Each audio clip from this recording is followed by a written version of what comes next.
आपल्या प्रायव्हेट पार्टवरती बायका टॅटू काढून घेता येतो, छातीवर टॅटू, त्यांच्या खाली वागती बाई आणि बाईच्या पाठीमागं तो सीटवरती. लोकशाही आहे ना, स्वतंत्र आहे तुम्हाला. तुम्ही घरात कपडे घाला, घरात गाऊन घाला, घरात उघड्या नाचा. अक्षरशः हाफ पॅन्टवरती खेड्यातल्या मुली बी फिरायला लागल्या. जर एखाद्या महिलेने अंग झाकलेलं असलं तर तिच्याकडे कुणी वाईट नजरेनं पाहिजे का? मीडियावर व्ह्यूज वाढवण्यासाठी तुम्ही अंग प्रदर्शन करून पैसे वाढवता. अरे यांच्यापेक्षा वेश्या परवडल्या. मग रील स्टार असे ढुंगण दाखवून होतेत का? हां, छाती दाखवायची, ढुंगण दाखवायचं, हे योग्य आहे का? हां, मुलगी 1-1 वाजेपर्यंत व्हॉट्सअपवरती चॅटिंग करते, आईला कळत नाही का? मुलीची सण बिघडलेली आईच्या लक्षात येत नाही का? रातच्या 1 वाजेपर्यंत अभ्यास करते. कशी करते? मास्तर 9लाच झोपत आहे आणि तुझी सून 1 वाजेपर्यंत अभ्यास करते का? म्हणजे हे मोबाईलमुळं जमाना असा बिघडत चाललाय, बिघडत. ह्या आज उघड्या नागड्या नाचणाऱ्या ज्या बाया आहेत त्यांच्यामुळे छोट्या छोट्या मुलांना ह्या असल्या गोष्टी कळायला लागल्या, ज्या गोष्टी आपल्याला लग्नाच्या नंतर कळाल्या. म्हणजे आपल्या टायमात इतकं कडक होतं, आई म्हणते मोबाईल दिल्याशिवाय मुलंच जेवत नाही. कसं जेवत नाही? 2 झापडीवर बघा. बाप ज्यावेळेस वळण लावतो त्यावेळेस आईने मदत बोलायचं नाही. आई आणि बाप दोघांनी मिळून लेकरांना वळण लावायचं असतं. आमच्या कीर्तनकारांनी पण तो कीर्तनाचा अभंग शेवटपर्यंत अभंगाव येत नाहीत, शेवटपर्यंत अभंगाव नाही. तुम्ही आमच्यावरती बोलता, आम्हाला ढुंगण तारका म्हणता, आम्हाला ढुंगण स्टार म्हणता. मग तुमच्या संप्रदायात ते आळंदीतलं मध्ये प्रकरण झालं, मग तुम्ही त्याच्यावरती का बोलत नाहीत? नेहमी वेगवेगळ्या विषयावर चर्चा करत असतो, सामाजिक, आर्थिक, कृषी. आज आपण आध्यात्मिक विषयावर चर्चा करण्यासाठी आपल्यासोबत आहेत हरिभक्त पारायण सरिताताई गोळेगावकर. या नेहमी आपल्या सोशल मीडियाच्या माध्यमातून समाजाला जागरूक करण्याचं काम करत असतात आणि आध्यात्मिक सुद्धा ज्ञान देत असतात. त्यांच्याकडून आज आपण अशी काही विशेष माहिती जाणून घेणार आहोत आणि त्यांच्यासोबत पुढील विषयावर चर्चा करणार आहोत.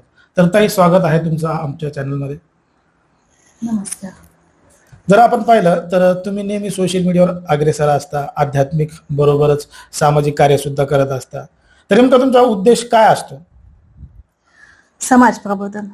सोशल मीडियाच्या माध्यमातून? सोशल मीडियाच्या माध्यमातून पण समाज प्रबोधन आणि कीर्तनाच्या माध्यमातून मी जास्त अध्यात्म मानते. बरोबर. कारण ती जागा अध्यात्माची. तिथे मला जनरली विषय बोलता येत नाही, जनरली विषय मांडता येत नाही कीर्तनाच्या याच्यात. बरोबर. पण मीडियावरती आहे ना, मी बिनधास्त बोलते, अतिशय निर्भीडपणे, कुणालाही न घाबरता बिनधास्त बोलते. नक्कीच तुमचे सोशल मीडियावर फॉलोअर सुद्धा चांगले आहेत आणि तुम्ही समाज प्रबोधनाबरोबरच लोकांनी जो जास्तीत जास्त वेळ आजकाल सोशल मीडियावर घालवतात त्याचा वापर कशा पद्धतीनं करावा, त्यांनी सोशल मीडियावर येऊन काही स्वतःचे कंटेंट तयार करून ते पैसे सुद्धा कमवू शकतात, स्वतः हातभार सुद्धा लावू शकतात, त्याबद्दल काय सांगाल? हा, अगदी बोलण्यासारखे, लिहिण्यासारखे खूप काही विषय आहेत की ज्या संदर्भात आपण बोलू शकतो, लिहू शकतो. मीडियाचा जर चांगला वापर केला तर खूप आपण कमवू शकतो आणि कमवणाऱ्या, मान सन्मान कमवणाऱ्या सुद्धा खूप महिला आहेत. बरोबर. की ज्या स्वतः मान सन्मान ही कमवतात आणि इन्कम पण कमवतात. पण मीडियाचा वापर चांगल्या प्रकारचा व्हावा, की मीडियाच्या माध्यमातून समाज बिघडला जाऊ नये. बरोबर. माझी खूपदा महिलांना विनंती असते की मीडियावर तुम्ही व्हिडिओ बनवता, तर मग मीडियावर व्हिडिओ बनवताना संपूर्ण अंग भरून कपडे घातले तर व्हिडिओ बनवायला काय प्रॉब्लेम आहे? बरोबर. तुम्ही अर्धवट कपडे घालता, आज एकीने फॅशन केली, उद्या दुसरी फॅशन करेल. चांगल्याची कॉपी कमी होते पण वाईटाची कॉपी जास्त होते. तुम्हाला वाटतं माझा व्हिडिओ फार लोकांनी पाहावा म्हणून अर्धनग्न कपडे घालता. बरोबर. आता एखादी बाई जर अर्धवट कपड्यात आली तर पुरुषाच्या भावना काय होतात? बरोबर. मग जर पुरुषाच्या भावना जागृत तुम्ही करत असाल तर मग तुमच्या अर्धवट कपडे घालण्याचा उपयोग काय? आज तुम्ही अर्धवट कपडे घातले, आज एकतर मुलं 40शीत आलेत. बरोबर. 40शीत आलेल्या मुलांना बायका भेटणार. बरोबर. लग्न होत नाहीयेत. मग ते घरी बंगला आहे, गाडी आहे, पैसा आहे आमाप, पण लग्नासाठी मुलगी भेटत नाहीये. आपलं गाडीत टाइमपास मोबाईल पाहतेत, बंगल्यात टाइमपास मोबाईल पाहतेत आणि तो मोबाईल लावला की ह्या उघड्या नागड्या मी यांना स्पष्ट म्हणत असते ढुंगण स्टार. बरोबर. जर आपण पाहिलं तर सोशल मीडियाचा वेळ किंवा नाद म्हणा, लहानांपासून तर मोठ्यापर्यंत सगळ्यांना लागलाय. प्रत्येकाच्या हातामध्ये मोबाईल आलाय. तर याच मोबाईलचा जेवढा चांगला वापर करता येईल तेवढा चांगला वापर सुद्धा करता येतो. पण मात्र त्याच्यावर काही असे कंटेंट सुद्धा येतात जेणेकरून ते थांबायला पाहिजे. थांबायला कोणते पाहिजेत? चांगले कंटेंट जे स्वतः कमवतायत, त्यांचे पोट भरतायत, ते चांगल्यासाठीच आहे. पण वाईट कंटेंट कोणते आहेत हे टॅटू काढायचा. हम्म. आपल्या प्रायव्हेट पार्टवरती बायका टॅटू काढून घेता येतो. मला तुम्ही सांगा, आता मी ते विषय बोलणं नाही, वक्षस्थळावर टॅटू, छातीवर टॅटू, ह्यांच्या खाली वागती बाई आणि बाईच्या पाठीमाग तो सीटवरती, तो फोटो सध्या ट्रेंडला व्हायरल होतो. हो, सीटवरती टॅटू. आणि तुम्ही हे टॅटू काढून आकर्षण जगाचं का वाढवताय? बरोबर. जगाचं आकर्षण वाढवून काय होणार आहे उद्या? की पुरुषांच्या भावना जागृत झाल्या, तुम्ही गड्यासारख्या तिथून निघून जातात, कारण तुम्हाला टचिंग करायची कुणाची ताकद होत नाही. पण पुरुषांच्या भावना जागृत झाल्या ना, तर एखादं गरीब सावज, एखादं छोटस लेकरू म्हणा, ते लेकरू बळी पडतो. एखादी गरीब बाई जी कामाला जाते, पोट भरते, एखादी म्हातारी बाई जिला कोणीच नाहीये, अशा बाईचं त्या ठिकाणी बळी. आता छोटस मुलं असलं 10 ते 12 वर्षाचं, तो लैंगिक घात सहन करू शकत नाही ना. तो ते घात सहन करताना एक तर मरतं, आणि नाही मेलं तर इज्जत जाईल, चव जाईल म्हणून त्याला तिथंच मारून टाकलं जातं. म्हणजे हे काय जे सोशल मीडियावर दिसणारे जे चित्र आहेत, त्याचा परिणाम समाजावर होतो. समाजावर नक्कीच होतो. आणि हे अर्धनग्न अवस्थेत फिरणाऱ्या बायका तुम्हाला योग्य वाटतं का? नाही. आता कसं आहे, काही जण म्हणतात लोकशाही आहे, त्यांना त्यांचा अधिकार आहे. लोकशाही आहे ना, स्वतंत्र आहे तुम्हाला. तुम्ही घरात कपडे घाला, घरात गाऊन घाला, घरात उघड्या नाचा, पण बाहेर नाही. बरोबर. बाहेर 4 चौघात, बस स्टँडवर, कॉलेज समोर, बाहेर फिरताना तुम्ही उघड्या नागड्या फिरू नका. बायका पहिल्या पूर्वीच्या साडीवर होत्या, साडी गेली, अगदी डोक्यावरचा पदर पण गेला, ठीक आहे. किमान पुरुषांना वाटलं किमान अंग तरी झाकते, छातीवर खांद्यावर तर पदर आहे. नंतर पंजाबी आले, चला ओढणी आहे पंजाबीला, पण तो पंजाबी गेला आणि टी शर्ट आणि पॅन्टीचं फॅड आलं, जीन्स पॅन्टीचं.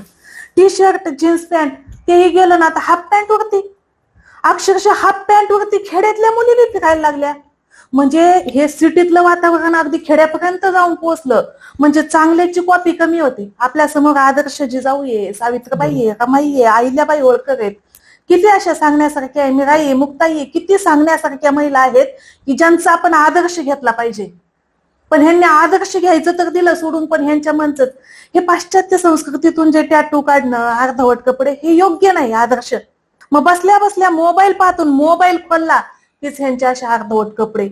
म्हणजे त्या महिलेच्या अर्धवट अगदी नग्न अवस्थेतले काही काही महिला फ्यूज यावात म्हणून सुद्धा इतकं अति. तुम्हाला पैसा कमवायचा तर काम बी खूप येत ना हो. तुम्ही काम करा, कष्ट करा. का मीडियावर व्ह्यूज वाढवण्यासाठी तुम्ही अंग प्रदर्शन करून पैसे वाढवता? अरे यांच्यापेक्षा वेश्या परवडल्या मग. पण त्यांना आता काही जणांना रील स्टार व्हायचंय, त्यांना प्रसिद्धी मिळवायची. मग रील स्टार असे ढुंगण दाखवून होतेत का? छाती दाखवायची, ढुंगण दाखवायचं, हे योग्य आहे का? अरे तुम्हाला प्रसिद्धी येण्यासाठी किती कंटेंट आहे. तुम्ही तुमच्याकडचं काहीतरी चांगलं दाखवा ना. चांगलं काही येत नाही म्हणून तुम्ही अंग प्रदर्शन करतात.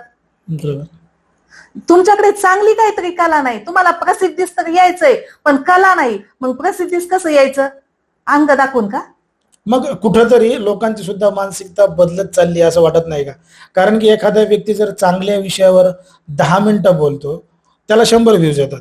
जर एखादा व्यक्ती शॉर्ट मध्ये, जर तुम्ही त्या पद्धतीने सांगितलं तसा जर व्हिडिओ बनवत असेल तर त्याचा व्हिडिओ लाखाच्या मध्ये जातो. मग कुठेतरी लोकांची पण मानसिकता बदलत चालली आहे असं वाटत नाही का? लोकांची मानसिकता बदलत का चालली आहे बघा. चांगले कीर्तनकर आता आमच्यामध्ये सुद्धा अगदी ज्ञानेश्वरी आणि गाथा पाठ असलेले कीर्तनकर आहेत, पण समाज त्यांना बोलवित नाहीत, त्यांना घरी बशिलत. आणि जे विनोदाचार्य आहेत, आता कीर्तनात विनोद एखादा, जशी भाजी आवडत नसली की माणूस लोणचं लावून हे करतं. चांगलं जगाला पटत नाही लवकर, पण तो सांगण्यासाठी एखादा चुटकुला सांगितलं तर ठीक आहे, पण जगाला सगळेच विनोद लागतात. मग ह्या विनोदी कीर्तनकारांचं असं झालं भांडवल तयार, एकेकाला 50,000, 1,00,000 2 तासाचे. म्हणजे जगाला विनोद आवडायला लागला. जगाने ते कीर्तनाचं स्टेजच तमाशाचं करून टाकलं का? अरे जगाला चांगलं पटवून देण्याचा प्रयत्न करा तुम्ही, आणि चांगलं पटवता पटवता एखादा चुटकुला सांगा. का सगळे चुटकुले? चांगलं कधीच कुणाला पटत नसतं, चांगलं पटवून द्यावं लागत. बरोबर, चांगलं पटवून द्यावं लागत. आपण आता चांगलं का काय करतो? चांगलं पटवून देतो. मग आपल्याला का व्ह्यूज नाहीत का? लाईक नाहीत का? आहेत ना. चांगलं करणाऱ्याला सुद्धा लाईक आहे, आणि चांगलं पटायला वेळ लागतो. बरोबर. वाईट पटकन पटत. एखाद्या व्हाईट शर्ट मधला डाग पटकन दिसतो. पण तीच इतर कुठल्या कलर मध्ये असेल तर लवकर दिसत नाही.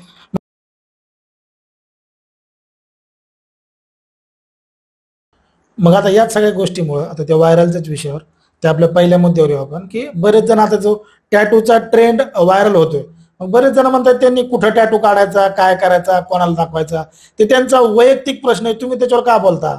आता हे बघा, तुम्ही हातावर टॅटू काढला, मी काहीच बोलत नाही तुम्हाला, पण तुम्ही अगदी छातीवर टॅटू काढून लोकाला हा हे योग्य आहे का? हा आता माझं टॅटूचं प्रकरण एका बाईनी इतकं घेतलं मनावरती की सारखा इथं दंडाव काढलेला टॅटू दाखवते. तिला जगाला टॅटू दाखवायचाय, काय घालवायचंय? हा तू दंडावर टॅटू काढला, मी काहीच बोलले नाही. हातावर टॅटू काढला, मी काहीच बोलले नाही. तुमचं स्वतंत्र आहे. पण तुम्ही नको त्या प्रायव्हेट पार्टवरती टॅटू काढता आणि जगाला दाखवता, जगाच्या भावना काय तयार होतील? बरोबर. तुम्ही नको त्या प्रायव्हेट पार्टवरती टॅटू काढूच नका आणि जगाला अंग प्रदर्शन करून दाखवूच नका. जगात काय चांगलं वागा. हा म्हणजे तुम्हाला असं म्हणायचंय का, तुम्हाला जिथं टॅटू काढायचंय काढा, पण लोकांना दाखवू नका की मी इथं काढलाय? हा तसंही चालेल ना. तुम्ही आहे ना अख्ख्या अंगावरती टॅटू काढा, पण टॅटू काढतानाचे व्हिडिओ बी बनवतेत. हा हे कितपत योग्य आहे? ती बाई अशी खाली वाकती, टेबलावर डोकं टेकविती, हा आणि ते माणूस माग टॅटू काढतो. योग्य वाटतं का? आणि मला एक सांगा, आपली भारतीय संस्कृती सांगते महिलेने स्वतःच्या प्रायव्हेट म्हणजे स्वतःच्या अंगाला पुरुषाचा हात सुद्धा लावू देऊ नये. बरोबर. मग जो टॅटू काढणारा पुरुष आहे का बाई आहे? टॅटू काढणारा पुरुष आहे, तो मस्त तिच्या अंगाला हात लावून टॅटू काढतो. मग लोक म्हणतात फॅशन आहे, आम्ही फॅशन करायचं नाही का? फॅशन करा ना तुम्ही, मग जगाला दाखवण्यासाठी करता का? फॅशन करा ना, तुमच्या घरात करा, घरात उघड्याच थांबा. आम्हाला काय करायचंय? मग हे जे गुन्हेगारीचं प्रमाण त्याच गोष्टीमुळे वाढत चाललं. जगाला दाखवल्यामुळे वाढतंय. ही गोष्ट जगाला दाखवू नका तुम्ही. टॅटू काढा, अख्ख्या अंगावर टॅटू काढा, आम्हाला काही घेणं देणं नाही. टॅटू काढून उघड्या नागड्या फिरू नका. मग तुम्ही एवढं निर्भीडपणे सोशल मीडियावर व्यक्त होता, मग तुम्हाला काही जणांकडून विरोध होत असेल, पाठिंबा मिळत असेल, नेमकं काय होतं? मला पुरुष मंडळींचा पाठिंबा भेटतो. काही आदर्श महिला आहेत, खानदानी महिला आहेत, त्यांचा खूप पाठिंबा भेटतो. ताई तुम्ही बोला, आम्ही तुमच्या सोबत आहे. ताई तुम्ही बोला, आमच्या सोबत आहे. अशा भरपूर महिला आहेत की नावं सांगायला कमी पडतील खूप. आणि लिखाणातून महिला जमा केल्या बघा, म्हणजे आम्ही लिखाणातून एकत्र आलोय. अशा बऱ्याच जणी आहे, खूप जणी आहेत. आम्ही आता एकीचं नाव घेतलं तर एकीला वाईट वाटेल की ताईनं माझं व्हिडिओत नाव नाही घेतलं. अशा आम्ही भरपूर महिला एकत्र झालोय. आम्ही ठरवलंय की ह्या उघड्या नागड्या नाचणाऱ्या आहेत ना, टॅटू काढणाऱ्या, उघडं होऊन व्हिडिओ बनवणाऱ्या, ह्यांना वटणीवरच आणायचं.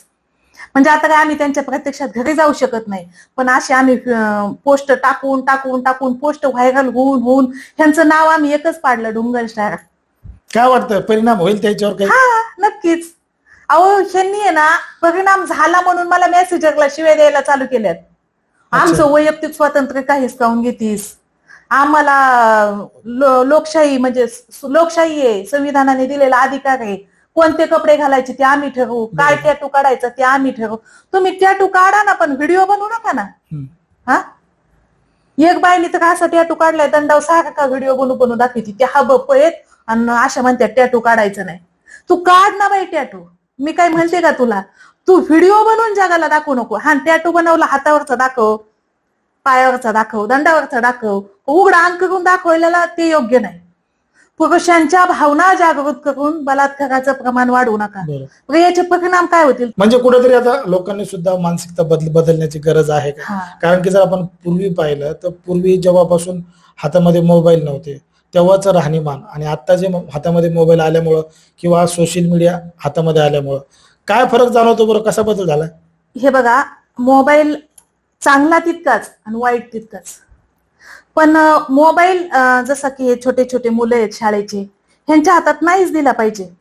आज आपली आई म्हणते मूल जेवत नाही, बरोबर, जेवण करीन म्हणून मोबाईल देते. अरे आपल्या टाइमात नाही जेवत तर उपाशी राहू द्या. भाजी नाही आवडत उपाशी राहू द्या, चट भूक लागल्यावर खाईल. त्याला विचारून बनवते काय भाजी बनवायची. आपल्या टाइमात असं होतं का? असेल ते खाय, नसेल खात तरी माग बसत होता. म्हणजे आपल्या टाइमात इतकं कडक होतं. आई म्हणते मोबाईल दिल्याशिवाय मुलंच जेवत नाही. कसं जेवत नाही? दोन झापडीवर बघा. काही जण म्हणतात की ते ऐकतच नाही, काय करा? कसं ऐकत नाही? 2 झापडी वडा, अत्यंत लाड केले आणि लाडामुळे मुलं बिघडले. आज एक सांगा, मुलगी 1-1 वाजेपर्यंत व्हॉट्सअपवरती चॅटिंग करते, आईला कळत नाही का? बरोबर. मुलीची सण बिघडलेली आईच्या लक्षात येत नाही का? बरोबर. मुलगी सारखी जाते, कपाटात पाहते, त्या आरशात पाहते, दिवसातून 3दा ड्रेस बदलते. मुलगी बदललेली आईच्या लक्षात येत नाही का? आणि ज्या वेळेस आई वळण लावते त्यावेळेस बापानी मदत बोलायचं नाही. बाप ज्या वेळेस वळण लावतो त्यावेळेस आईनी मदत बोलायचं नाही. आई आणि बाप दोघांनी मिळून लेकरांना वळण लावायचं असतं. आई म्हणते माझी सोनू अशी, माझी सोनू खाली मान घालून कॉलेजला जाती, पण जेव्हा खाली मान घालून तोंडाला बांधते तेव्हा कानाच्या आत तिच्या काय घातलेलं असतं? ब्लूटूथ. त्यातून ती कोणाला बोलती, काय बोलती? संध्याकाळी 1-1 वाजेपर्यंत माझी सोनी रातच्या 1 वाजेपर्यंत अभ्यास करते. कशी करते? मास्तर 9ला झोपत आहे आणि तुझी सोनी 1 वाजेपर्यंत अभ्यास करते का? तुझी सोनी अभ्यास करते का, काय करते हे नीट बघ ना. म्हणजे हे मोबाईल मुळे जमाना असा बिघडत चाललाय, बिघडत. म्हणजे कुठेतरी पालकांनी सुद्धा आपल्या मुलांकडे मुलींकडे लक्ष द्यायची आवश्यकता आहे असं तुम्हाला म्हणायचं? नक्कीच. म्हणजे मोबाईल मुळे जमाना सुधरण, आता ऑनलाईन अभ्यास आहेत, अभ्यास करावात. रोज डेली अभ्यास येतो, चांगल्या शाळांचा आहे ना, डेली अभ्यास येतो मोबाईलला, तो अभ्यास करावा. पण मुलं अभ्यासाच्या नावाखाली मोबाईल घेतात आणि मुलं काय बघतात हे पहा ना. ह्या आज उघड्या नागड्या नाचणाऱ्या ज्या बाया आहेत त्यांच्यामुळे छोट्या छोट्या मुलांना ह्या असल्या गोष्टी कळायला लागल्या. ज्या गोष्टी आपल्याला लग्नाच्या नंतर कळाल्या त्या गोष्टी आज ह्यांना छोट्या छोट्या 5वीच्या 7वीच्या मुलांना कळत आहेत. कशा कळू लागल्या? मोबाईल मधूनच कळू लागल्या ना. फालतू व्हिडिओ बनायचे, व्हिडिओ मध्ये फालतू बोलायचं.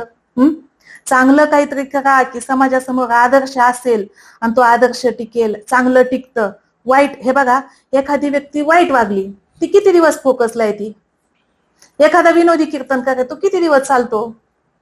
एखादी जास्त फोकसला, एक पहा, तुम्हाला एखादा अंतर टार्गेट करायचंय आणि त्या अंतरापर्यंत एखादी फास्ट गाडी चालून पोहोचतो, पण त्याला कॉन्फिडन्स आहे का मी पोहोचेल म्हणून? त्याला माहिती आहे मी धडकू पण शकतो.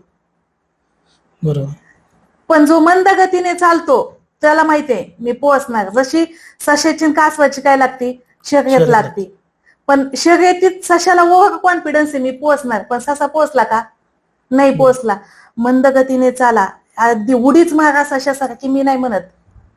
अतिशय प्रचंड गतीने फास्टपणे फोकसला येणारी व्यक्ती पटकन दाबली जाते आणि ती टिकत पण नाही. पण रोज थोडं थोडं करणारा जो असतो ना तो टिकतो. लोकांच्या नजरेत येत नाही, डोळ्यात येत नाही, शेवटपर्यंत टिकतो, त्याचा घात होत नाही आणि त्याला त्याच्या चांगल्या वागण्याचं फळ भेटतं. बरोबर. पटकन श्रीमंत व्हायचंय म्हणून तुम्ही काही बी करणार, कसले बी व्हिडिओ बनवणार, कसे बी कीर्तन सांगणार. आमच्या कीर्तनकारांनी पण तो कीर्तनाचा अभंग शेवटपर्यंत अभंगाव येत नाही, शेवटपर्यंत अभंगाव नाही. जो कीर्तनाला अभंग घेतला त्यात पहिलं प्रमाण, दुसरं प्रमाण, तिसरं प्रमाण, तुम्ही बोला त्या प्रमाणावर ओव्या सांगा, श्लोक सांगा, अभंग सांगा, ते दिलं सोडून. ह्यांचे चुटकुले जे चालू होते भाकड कथा की शेवटपर्यंत लोकांना तसेच लागते. मध्यंतरी काही महिला कीर्तनकारांनी सुद्धा असेच छोटे छोटे व्हिडिओ व्हायरल झाले होते की ते असे म्हणजे कीर्तनामध्ये त्या गोष्टी नको बोलायला पाहिजे होत्या, तरी सुद्धा ते व्हिडिओ मोठ्या प्रमाणात व्हायरल झाले. मग हे कुठेतरी चुकीचं आहे असं समाजाला वाटतंय? चुकीचंच आहे ते, एकदम चुकीचं आहे. आणि इतकं चुकीचं आहे ना. आणि मला भरपूर लोकांनी टार्गेट पण केलं की तुम्ही आमच्यावरती बोलता की आम्ही उघडे नागडे व्हिडिओ बनवतो, तुम्ही आमच्यावरती बोलता, आम्हाला ढुंगण तारका म्हणता, आम्हाला ढुंगण स्टार म्हणता, मग तुमच्या संप्रदायात ते आळंदीतलं मध्ये प्रकरण झालं, मग तुम्ही त्याच्यावरती का बोलत नाही? मला अनेक इतक्या कमेंट्स आल्या. आणि ज्या दिवशी ते प्रकरण झालं त्याच दिवशी सगळ्याला माहितीये ताईचा फेसबुक चांगलं चालतंय, तर त्या दिवशी त्यांचे काही अंधभक्तांनी मला फोन करून सांगितले तुम्ही त्यांच्यावरती काही बोलता तर बघा म्हणे. म्हणजे आपण काही बोलायच्या आधीच त्यांनी मला टार्गेट केलं आणि त्यामुळे मी बोलले नाही. आणि दुसरा असा एक विषय होता की एका व्यक्तीमुळे संपूर्ण संप्रदाय आपल्याला बदनाम करायचा नाही. एखादी, आता हे बघा, हे उघडे नागडे नाचणाऱ्या बाया भरपूर वाढल्यात, त्यांना आपल्याला बोलावंच लागेल. पण संप्रदायात एखादी व्यक्ती असते तशी, दळणात एखादा. आणि शेवटी संप्रदायामध्ये जी घटना घडली आहे ती त्याची पोलीस चौकशी सुरू आहे, ते खरं आहे खोटं आहे हे निष्पन्न झाल्याशिवाय समजणार नाही आपल्याला. आणि कसं आहे, दळणात एखादा खडा असतो, कांद्यात एखादा नासका कांदा असतो, मग काय संपूर्ण गहूच फेकून देतो का? संपूर्ण कांदेच फेकून देतो का? असतं एखादं तसं, त्याच्यामुळं संपूर्ण याला नाव ठेवून नाही चालणार. मग सांप्रदाय तुम्ही महिलांवर टीका करता किंवा त्यांच्या विरोधात जास्त उघडे नागडे फिरत त्यांच्यावर बोलता, मग त्याचबरोबर असे काही पुरुष सुद्धा आहेत ते सुद्धा चुकीचं वागतात, असं वाटत नाही का तुम्हाला? त्याच्यामध्ये पुरुषांची सुद्धा तेवढी चुकी आहे. हा, काही पुरुष आहेत बघा की ज्यांची नजर खराब आहे. पण मला एक सांगा, मी तुम्हाला उदाहरण म्हणून सांगते. आळंदीत होतो आम्ही दोघी मैत्रिणी. आम्ही ती माझ्यासोबतची मैत्रिणी इतकी काळी होती, पण मंदिरात आम्ही सकाळी 9 वाजता दर्शनाला जायचो. 9 वाजता दर्शनाला गेलो की तिचं तेच, ह्या मुर्द्यानी माझ्याकडे बघितलं, त्या मुर्द्यानी माझ्याकडे बघितलं, बघते मेलाच माझ्याकडे, तिच्या सारख्या शिव्या. इतके वैतागले मी. आम्ही घरी आलो तरी तिच्या शिव्या. मुर्दे मेले, देवाच्या दर्शनाला येतात का लोकांच्या तोंडाकडे पाहायला येतात तेच. मग एक दिवस मी वैतागले आणि आम्ही जिथं पाठाला जायचो का, भाऊंना सांगितलं, म्हणलं भाऊ ही मैत्रीण आहे ना, ही माझी, ही काय करते, सारखं शिव्या देते. मंदिरात गेलं शिव्या, घरी आलं शिव्या, ह्यांनी माझ्याकडे बघितलं, त्यांनी माझ्याकडे बघितलं. मग भाऊ म्हणले, का ग तुम्ही दोघी मंदिरात सोबत जाता, तुझ्यापेक्षा सरिता दिसायला गोरी आहे, देखणी आहे थोडी, मग तू तिच्याकडे का कोणी पाहत नाही? बरोबर. सगळे तुझ्याकडेच का पाहतेत, तिच्याकडे का कोणी पाहत नाही? बरोबर. हा, म्हणजे एखादा याचा अर्थ असा होतो की तू त्याच्याकडे पाहिलं म्हणून तुला कळालं की त्याने माझ्याकडे पाहिले. तू बघू नको त्याच्याकडे. अच्छा, बरोबर. म्हणजे तू त्याच्याकडे बघू नको ना. हे बघा, ज्या वेळेस एखादी बाई असते तिच्याकडे वाईट पुरुषाने पाहिलं तरी तिला कळत नाही, कारण ती त्याच्याकडे बघतच नाही. हा, वाईट पुरुषाकडे ती बघतच नाही. जरी तिने त्याच्याकडे पाहिलं बी तरी तो आपल्याकडे वाईट नजरेने बघतोय हे तिला कळत नाही. अच्छा. म्हणजे जशी तुमची दृष्टी असेल ना, तशी तुम्हाला काय दिसेल? दुनिया दिसेल. दुनिया दिसेल. एकदा धर्मराजा आणि दुर्योधन, भगवान तर दोघांना म्हणाले, दुर्योधनाला सांगितलं तुला जे वाईट दिसन त्याला उचलून आण. अच्छा. आणि धर्मराजाला सांगितलं तुला जे वाईट दिसन त्याला उचलून आण. तर ह्या दुर्योधनाने अख्खा हस्तिनापूर उचलून आणलं. उचल की टाक, उचल की टाक, उचल की टाक.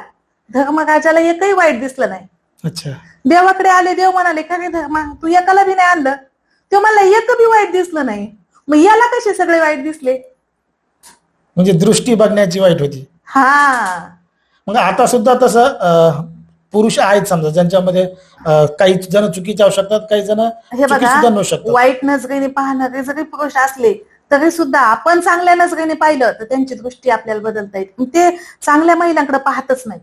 अच्छा. एक मेन म्हणजे, आता एक ताई येत्या स्वयंपाकाला जातात, तर त्या म्हणल्या ताई मी पण लेडीजच आहे, पण माझ्याकडे कोणी वाईट नजरेने पाहत नाही. बाकीच्यांना वडापाव आणून दे, आईस्क्रीम आणून दे, कॉफी आणून दे, आणि मला कोणी काही विचारत पण नाही. मी म्हणते ह्या लेडीज, मी लेडीज, मला का नाही विचारत? म्हणलं ताई तुम्ही चांगल्या वागतात, चांगल्या वागणाऱ्या महिलाकडे कोणी बघत नाही. आणि बघितलं बी तिला एखादा हसला बी तरी ती हसती, पण तिच्या लक्षात येत नाही की हा माझ्याकडे वाईट नजरेने हसलाय म्हणून. म्हणजे कुठेतरी हे सगळं आकर्षित केलं जात आहे म्हणून आकर्षित होत आहे. हा, आकर्षित केलं जातं. हे बघा, ही जर हसली, हिने जर स्माइल दिली, ही जर त्याला एका हाताने टाळी वाजन का? एका हाताने टाळी वाजू टाकवा, वाजेल का? तो वाईट आहे, मी मान्य करते. समोरचा एखादा पुरुष वाईट बी असू शकतो, पण त्याला प्रतिसादच नाही मिळाला तर बरोबर, आपण प्रतिसाद द्यायचंच नाही त्याला. असूही शकतात, सगळे चांगले आहेत असं नाही, काही पुरुष पण आहेत, पण महिलांनी नाहीच प्रतिसाद दिला तर ते काय करणार आहेत? बरोबर.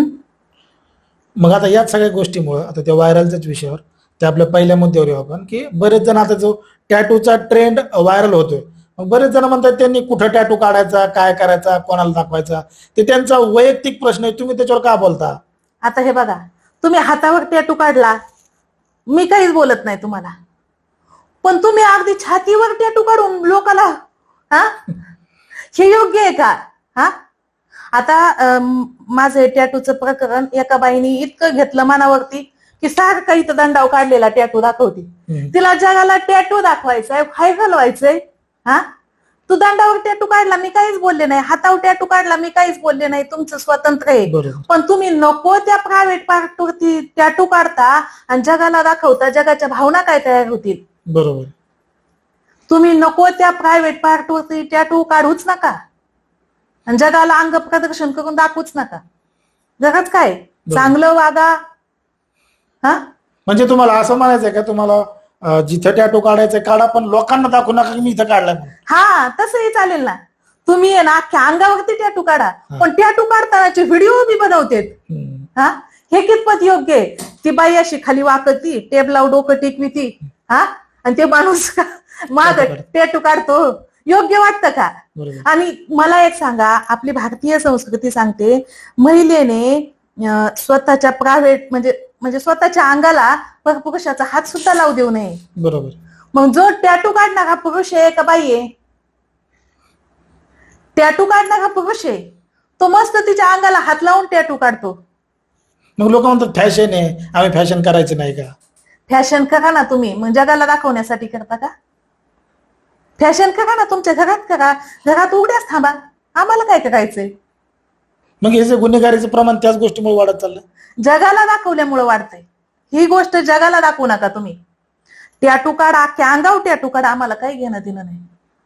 टॅटू काढून उघड्या नागड्या फिरू नका. मग तुम्ही एवढं निर्भीडपणे सोशल मीडियावर व्यक्त होता, मग तुम्हाला काही जणांकडून विरोध होत असेल, पाठिंबा मिळत असेल, नेमकं काय होतं? मला पुरुष मंडळींचा पाठिंबा भेटतो, काही आदर्श महिला आहेत, खानदानी महिला आहेत, त्यांचा खूप पाठिंबा भेटतो.